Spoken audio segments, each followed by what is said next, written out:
morning, Willow class. Okay, so welcome to Tuesday's English lesson. Today we are going to be having a look at formal letters, okay? And we're doing this over a number of days because last week you guys wrote a letter to the zookeeper, which was from Mrs. Ramsbottom. And that was a really informal letter, quite chatty, quite friendly, a lot of contractions, things like that. So today we're going to be looking at a formal letter. Now below, under this video, I've posted a formal letter that I'd like for you to have a look at if possible, okay?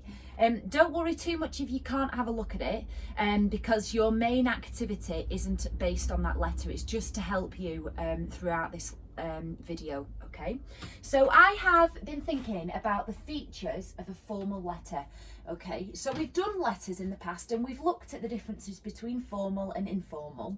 So we're just going to recap our knowledge today, and then I'm going to ask you guys to pause the video and do a little activity before you then go off and do your main learning.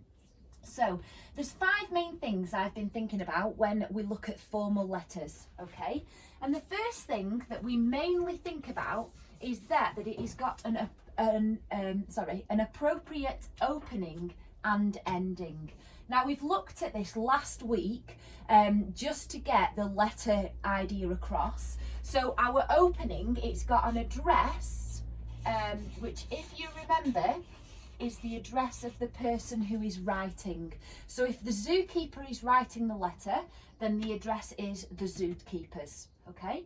Then it has dear whoever. Now if you remember, dear sir or madam ends with yours faithfully, and dear Mrs. Ramsbottom will end with yours sincerely, okay? We'll recap that tomorrow when we look at the actual plan of our letter. But it needs to have dear, and then it needs to have yours, and then as we said, it's either sincerely or faithfully, depending on how we address the reader.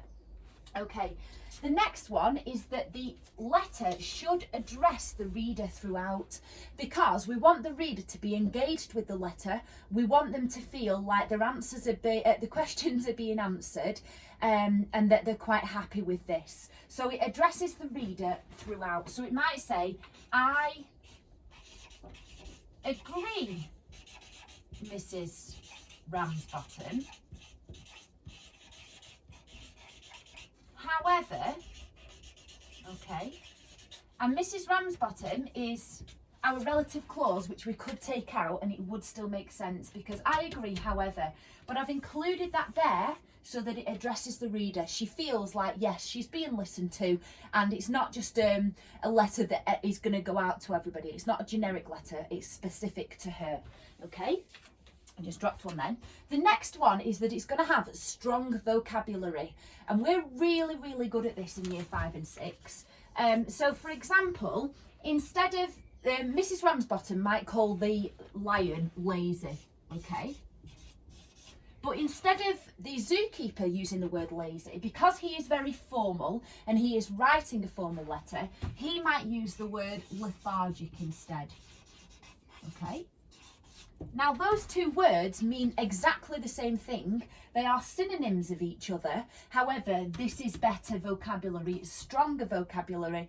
Therefore, this is what we want to see, okay? So I'm going to put a green tick next to this to show that we want to see this, and a red cross to show that we don't want to see basic, boring vocabulary, okay?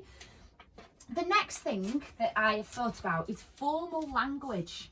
So when we think about formal language, we don't want any contractions, okay? So again, I'm going to get my red cross and my green tick. We don't want this. Instead, we want this, okay? So we don't want can't, we don't want any contractions. We want the long version. So do not. Instead of I'm, it's I am, okay? So formal language, and then finally it needs to be clear and it needs to be concise.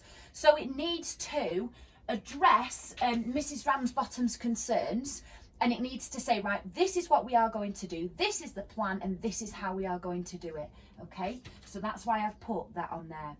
So what I'd like you guys to do now, when I said pause the video, what I'd like you to do is think about the letter below and see if you can spot any of these things throughout, okay? You can underline it and you can highlight it and keep that letter for tomorrow. There might be some really strong vocabulary in there that you like. It might be that there's a good start, a good opening, an explanation for why the zookeeper is writing back to Mrs. Ramsbottom. You might like the summary at the end. So keep hold of that, because that's really going to help you for tomorrow and Thursday's learning, okay? So once you've paused the video and you've done that, then we're going to have a look at the activity which I want you to do, okay? So the activity is now underneath the letter. You don't actually need the letter for today's learning, okay? So have a look at the letter, see if you can spot any of these things, see if you can spot anything else that you like, keep hold of it for tomorrow's learning, and then you've got your activity, your main activity that you need to do today, which is posted below, okay? Good luck, and this is really going to help you tomorrow and Thursday, so make sure you do a great job of this today. All right, well done, guys.